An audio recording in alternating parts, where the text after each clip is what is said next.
Jemi përsëri bashkë zonja dhe zotërin drejt për drejt në dita jonë për të kaluar nga sporti tek politika tani. Një ditë më parë, draft raporti I Komisionit Evropian I ka bërë dhe si ka bërë bashkë politikanët shqiptar, disa duan të shohin vetëm anët pozitive, tjerë sigurisht që marrin anët negative të. Por me sa duket edhe ecuria e reformave, sidomos ajo në drejtësi dhe në administrat ka qenë le të themi pika më e nxehtë. Kështu që me Arestinë në komentar. Arestina, mirëmëngjes. Ky draft raport tani çfarë thotë që aq më tepër pastaj duke vënë pikat mbi dhe mbi reformën në drejtësi, cilat janë problemet që nxjerr? E drejtë, në fakt ka pas politika edhe për drejtësinë. Po, do duhet thënë që të gjithë vendet që janë në proces integrimi kanë le të themi një moment që Komisioni Evropian sjell një draft raport sa I takon punës që ato kanë bërë, por dhe rekomandimet që ky komision ka pikërisht për këtë proces dhe për gjitha këto pika që përmendet pra pjesa e politikës, administratës, drejtësisë. Dhe në tetor pritet që të na vijë edhe raporti përfundimtar I përfunduar nga Komisioni Evropian dhe ai do të jetë le të themi si një gur themelshënues për vlerësimin e procesit të deri më tanishëm. Sa I takon pjesës e politikës, në fakt kanë qenë dy tërheqje vëmendje, le të themi kështu për politikanët shqiptar nga europianët. Së pari ka qenë që politikanët shqiptar I kanë bërë presion SPAK-ut, pra ka përmendur në një moment të draft raportit, është përmendur se përpjekje nga zyrtar publik ose politikan kanë ushtruar ndërhyrje të pajustifikuara pikërisht ndaj sistemit të gjyqësor. Dhe më pas thekson se prokuroria e posaçme nisi hetim për një deputet dhe në përpjekje të një ushtrimi presioni ndaj një magjistrati për një çështje që përfshinte një deputet. Pra deputeti, le të themi me fjalë të thjeshta, I ka bërë presion pikërisht prokurorit apo gjyqtarit që po e hetonte. Pika e parë që ti përmende ka të bëjë me presionin ose si interpretojnë ata, ndoshta presionin që apo reagimet që pati nga politika në lidhje me arestimin e zotit Veliaj? Kjo pika e parë më shumti ka të bëjë me pjesën e zotit Berisha ndaj gjyqtares Irena Gjoka, më shumti se sa ka bëjë me zotin Veliaj. Por edhe kjo pikë është përmendur në raport. Pra edhe zoti Veliaj nuk është kaluar arestimi I tij dhe reagimet e shumta nuk janë kaluar kaq lehtëshëm. Por pika e parë I referohet më shumti pjesës së zotit Berisha për shkak se ai është deputet dhe po hetohej dhe pikërisht ka qenë ai që ka hedhur në gjyq edhe një magjistrate dhe jo vetëm zoti Berisha ka qenë momentin që ka nisur hetimi për të deri në këto momente, pra që është marrë zyrtarisht në hetim, ka bërë le themi një lumë akuzash qoftë ndaj gjyqtarëve, por gjithashtu edhe ndaj kreut të SPAK Altin Tumani, të cilin e akuzon se është I lidhur me bandat kriminale. Ndërkohë që pika tjetër ka të bëjë me theksohet në raport reagimet të paprecedenta ndaj SPAK kur u arrestua një zyrtar. Pra reagimet të paprecedenta, kështu e ka cilësuar dhe I referohet pikërisht të rastit të zotit Veliaj. Sa kohë po ta mbaj Kryeministri Rama e ka ndryshuar shumë artikulimin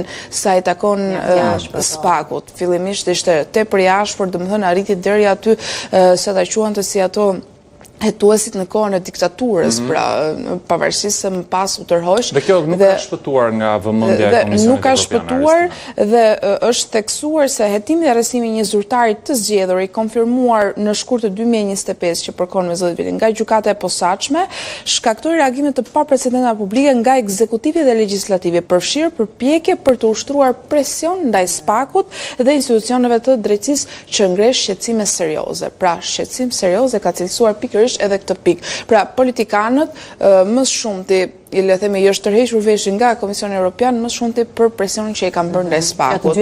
Pra, në një kohë që patjetër, nga të dyja palët, kemi rastin e demokratëve dhe rastin e socialistëve. Në momentin që ti le themi miraton një reformë të tillë dhe ke përçmëri nga ajo reformë, dhe në momentin që të prek ty, patjetër që këto reagime janë realisht të paprecedente dhe të pajustifikueshme dhe normalisht nuk mund t'i shpëtojnë Komisionit Evropian për sa kohë institucioni më I vlerësuar që ne do të flasim edhe në fund është pikërisht SPAK-u. Pra, duket se në kuadër të procesit integrimit, Arestina? Këto janë të gjitha në kuadër të procesit të integrimit. Dhe sa progres është bërë në ato grup kapituj që janë hapur deri më tani? Po, ka të bëjmë për shumë me shtetin e së drejtës, një nga kapituj që përfshihet edhe drejtësia. Po, ka të bëjë pikërisht dhe është një nga kapitull gur themel do duhet them për procesin e integrimit dhe patjetër që këto janë pikërisht në kuadër të kësaj gjëje dhe vlerësimet vijnë për këtë gjë dhe rekomandimet vijnë pikërisht për këtë gjë. Pra, le të themi përveç pjesës shqetësimeve serioze që I cilëson komisioni, kemi dhe rekomandimet që ato bëjnë se çfarë do duhet për shembull në rast se do të ndalemi tek rasti i drejtësisë. Ato kanë vënë si shqetësim kryesor pikërisht me mungesën e numrit të gjyqtarëve të prokurorëve për shkak të vettingut.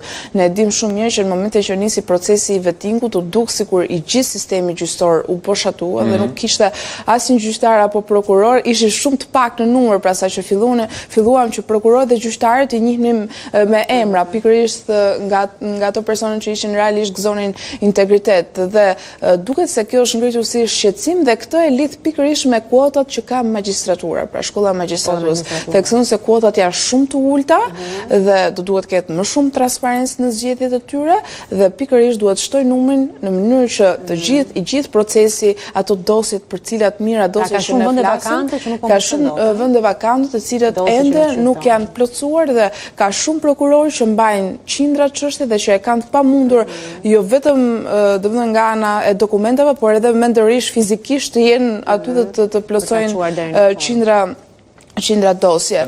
Partitë politike, Aristina, si ekstraktuan atë që donin, pra opozita dhe mazhoranca? Opozita gjithmonë sigurisht përpiqet që të gjejë kritikat në raportet e Komisionit Evropian, ndërkohë që mazhoranca besoj që fokusohet tek vlerësimet? Mazhoranca në fakt e kaloi fare lehtëshëm këtë raport, do duhet thënë me reagime shumë të pakta, gati shumë realisht të pakta në numër, jo me ndonjë bujë të madhe siç bën në momentin që kemi vlerësime nga draft raporte të tilla që realisht janë shumë të rëndësishme, nga ana e opozitës u përdor për hir të interesave që ato kishin, për pjesën e drejtësisë, pra kapjes së drejtësisë, presionit që është bërë, por nuk u përmend asnjëherë fakti që aty në këtë draft raport përmendej edhe presionin që zoti Berisha ka tentuar të bëj pikërisht një gjyqtari që realisht është një pikë tjetër. Pra e kanë kapur aty ku duan ata, si gjithmonë.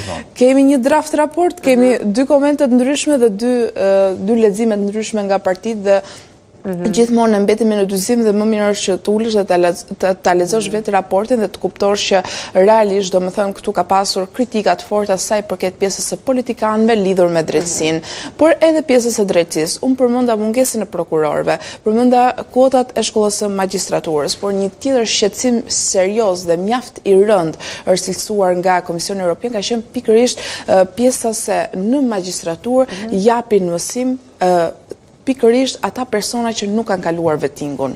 Pra, për sa kohë ti vendos një filtr dhe këto persona nuk e kalojnë, që ka disa elementë që ata ekzistojnë ende në sistemin e drejtësisë. Ata jo vetëm ekzistojnë ende në sistemin e drejtësisë, po mësojnë, ta themi me fjalë të thjeshta, prokurorët dhe gjyqtarët e ardhshëm se si ata ta kryejnë detyrën e tyre. Dhe ky është patjetër sepse nuk është një filtr i vendosur në magjistraturë dhe nuk i pengon asgjë që këto prokurorë, këto gjyqtarë si prokuror dhe gjyqtar, por punojnë si staf akademik, pra mësojnë dhe aty pikërisht ngreta e pikpyetja se çfarë do t'i mësojnë, e kupton, sepse ti po përgatit persona nga magjistratura që të futen në sistemin e rigjyqësor dhe të drejtësisë dhe normalisht ka shumë pikpyetje. Në fakt, unë mbaj mend 2 vite më parë, kam bërë një hulumtim sa i përket kësaj çështje, por jo për stafin akademik të magjistraturës, më shumë për stafin akademik në universitete. Dhe realisht kam parë prokuror dhe gjyqtarë që nuk e kanë kaluar vettingun dhe janë punësuar në universitete. Pra, edhe kjo, sepse ne kemi të bëjmë këtu edhe me një dozë moraliteti, le themi, integriteti. Ka pasur persona, për shembull, unë di një rast shumë mirë në Universitetin e Drejtësisë, që nuk është marrë një pedagog që ka mbaruar në Harvard, por është marrë një prokurore e cila nuk e ka kaluar vettingun.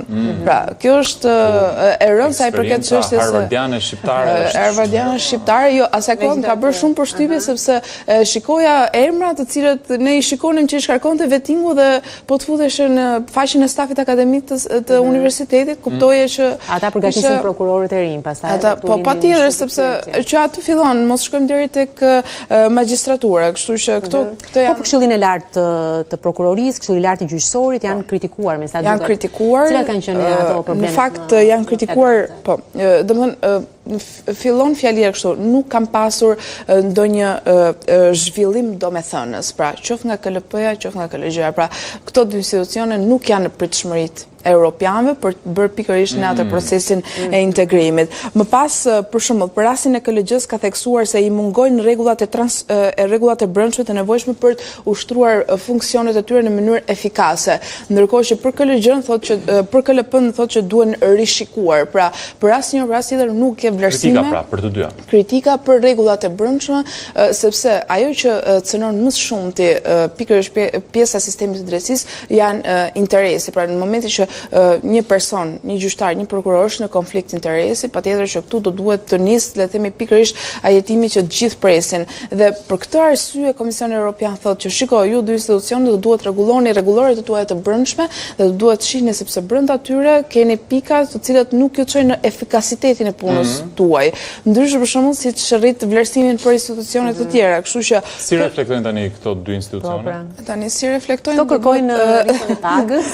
Shiko, do duhet të shohim sepse në KLP, në KLG ka antarë të cilët zgjidhen edhe nga kuvendi dhe pikërisht është ngritur edhe kjo si shqetësim se këto persona duhet minimalisht kalojnë magjistraturën, minimalisht kenë atë integritetin dhe patjetër që të mos vim deri në përfundimin e këtij rasti. Për shembull janë shtuar dhe antarë të këtij institucioni që i zgjedh edhe shoqëria civile, pavarësisht se sigurisht do duhet kalojnë në parlament, por edhe ata ka një element. Pra, në momentin që është bërë i gjithë ai reformimi i sistemit të drejtësisë, pra reformën në drejtësi që ne e kemi quajtur, janë parë dhe këto element, por me sa duket Komisioni Evropian thotë që ka akoma nevojë, ndonse një nga strukturat më vlerësuese është rasti i SPAK-ut dhe duket qartë që ja sjell gjithmonë, le të them kështu përpara fytyrës, gjithë këto institucione që kështu do duhet bërë puna dhe vlerësimet e komisionit. Mban numri 1 është edhe ILD-ja, por më shumë SPAK-u janë dy institucionet që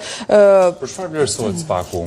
SPAK-u, po, kam vënë duke se ka konsoliduar më tej thotë rezultatet pozitive në luftën ndaj korrupsionit në nivelet larta. Kjo është një nga pikat kryesore. Megjithatë, thot një pikë mbase kritikuese jo për SPAK-un, por për atë që folëm ne për shkollën e magjistraturës vettingut, është se ka mungesë prokurorësh. Pra është një numër i ulët prokurorësh, ka mungesë në staf dhe në infrastrukturë.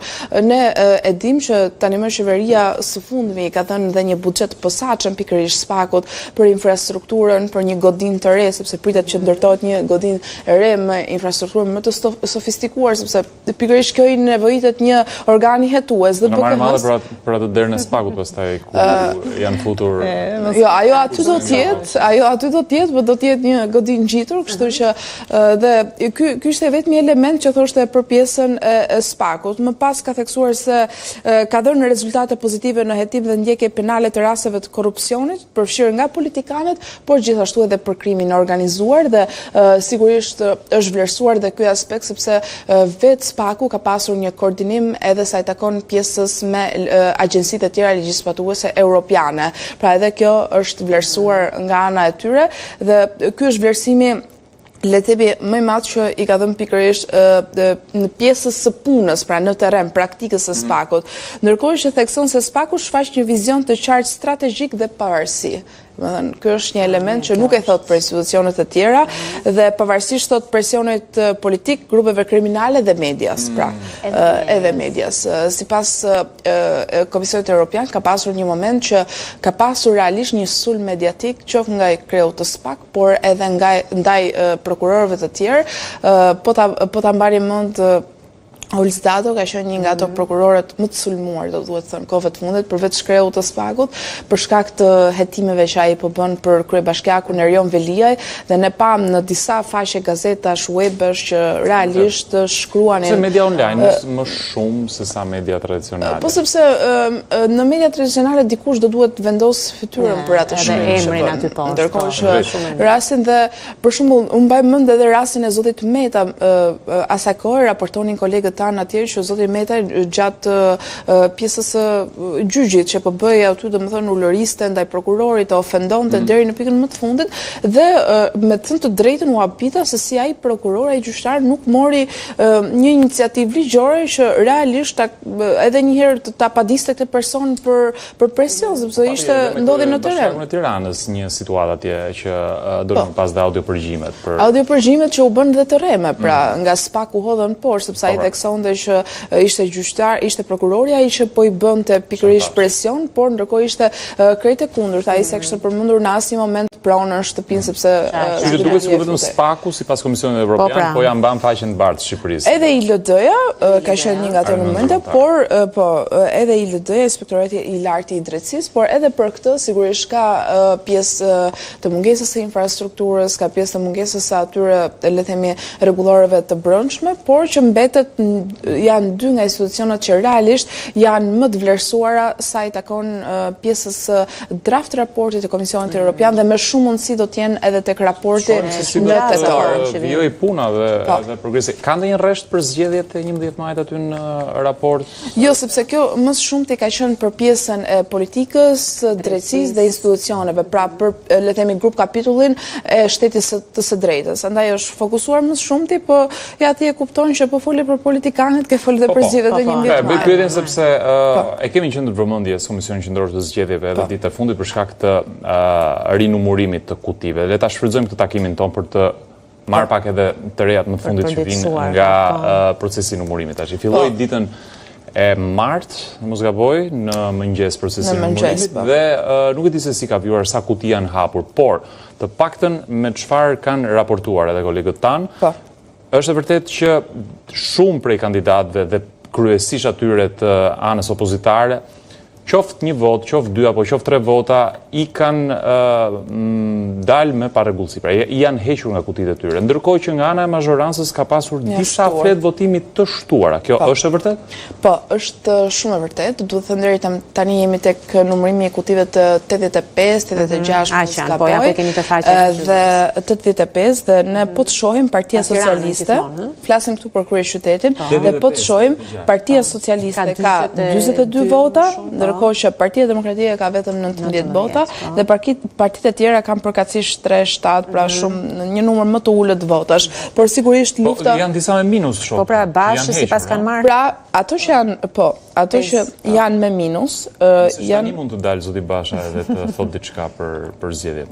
Mund të reagoj thua? Po, gjithsesi jemi në pritje, po. Okej, Lëvizja Dheu ka janë partitë e Partisë Demokratike nga 100 pra janë shtuar 19 vota, përkatësisht. Partisë Lëvizje Bashk janë shtuar, Partisë Lëvizjes Bashk janë shtuar 2 vota. Partisë Lëvizjes Adheu janë shtuar një tjetër vot. Zotit Basha, me që e kishtë rëpërëm, janë shtuar 5 vota.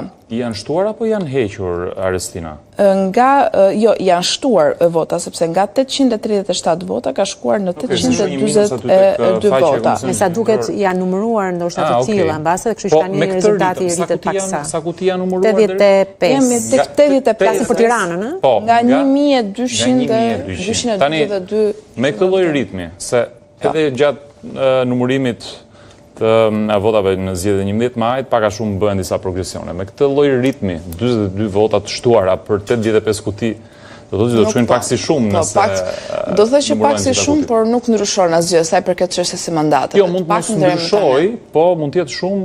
Do me thënë se fakti se sa vota mund t'jenë të parregullta në kutinë e gjithë secilit. Patjetër që është shumë do me thënë se edhe sikur një flet votimi e pavlefshme të jetë në kutinë që janë sjellë të gjithë votat të bëra bashk, patjetër që ngre pikpyetje nëse ka qenë realisht procesi i rregullt apo jo.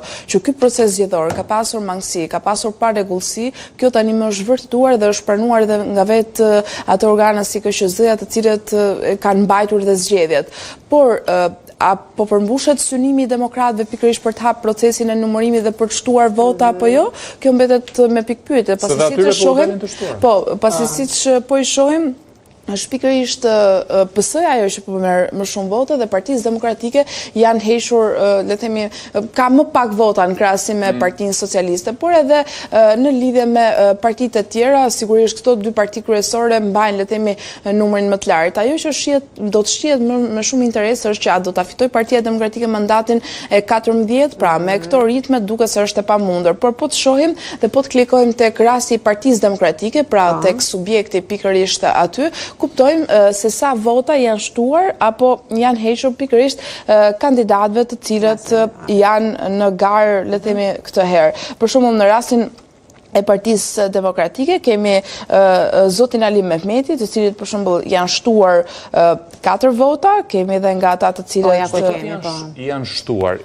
Pra votat të cilët i kanë qenë të shënuara në emrin e tij, por nuk janë futur tek pjesa e numërimit. I shtohen tani rezultatet. Pra votat të cilat kandidatëve nuk janë quajtur. Janë quajtur. Pra numëruesit i kanë kaluar. Pra Ali Mehmeti ka marrë 4 më shumë, po thënë. Po, 4 më shumë, kështu theksohet. Pra momentin që është bërë ai, është mbajt ai proces verbale. Është në garë, është nga ata më të interesuarit për procesin e rinumërimit, apo jo, Aristina? Edhe pse nuk e dim sa do të ndikojë në fund procesi. Edhe pse, po, tani me këtë ritëm që jemi, unë realisht nuk besoj që do të ndikojë, por edhe vetë Partia Mundësia ka theksuar që mandati i dytë i tyre nuk ka shans të hiqet sepse kemi gati një hapësirë, le të themi, galopante votash për 1200, sepse po flasim për rinumërim, nuk po flasim për numërim që votat janë realisht të shumta dhe kështu që do duhet shohim tani. Jorita Tabakun shikoj me 11, pak të krahasuar me Ali Mehmet, të thuash që s'ka asgjë për tu. Ndoshta po gjithsesi në ato diferenca ata kanë mbase. Vërtet për shembull gjatë zgjedhjeve kur është procesi i numërimit thon prit se s'keni parë akoma se s'janë hapur ato kutit tona ende kështu. Po, domethënë ajo shpreha hapni kutit, se do gjejnë vërtetën, u hapën kutit dhe pam që mazhorancët si u shtuan vota dhe jo aq shumë demokratëve sa që prishin. Pam që demokratët realisht mes njëri tjetrit kishin bërë namin në marrje votash, për shumë rasti i Dibrës, ku 2 kandidatë atje kishin realisht marrë një sasi të madhe votash, kështu që më shumti kjo po nxjerr në pa pikërisht le themi marrjen e votave mes kolegëve sesa mes partive politike.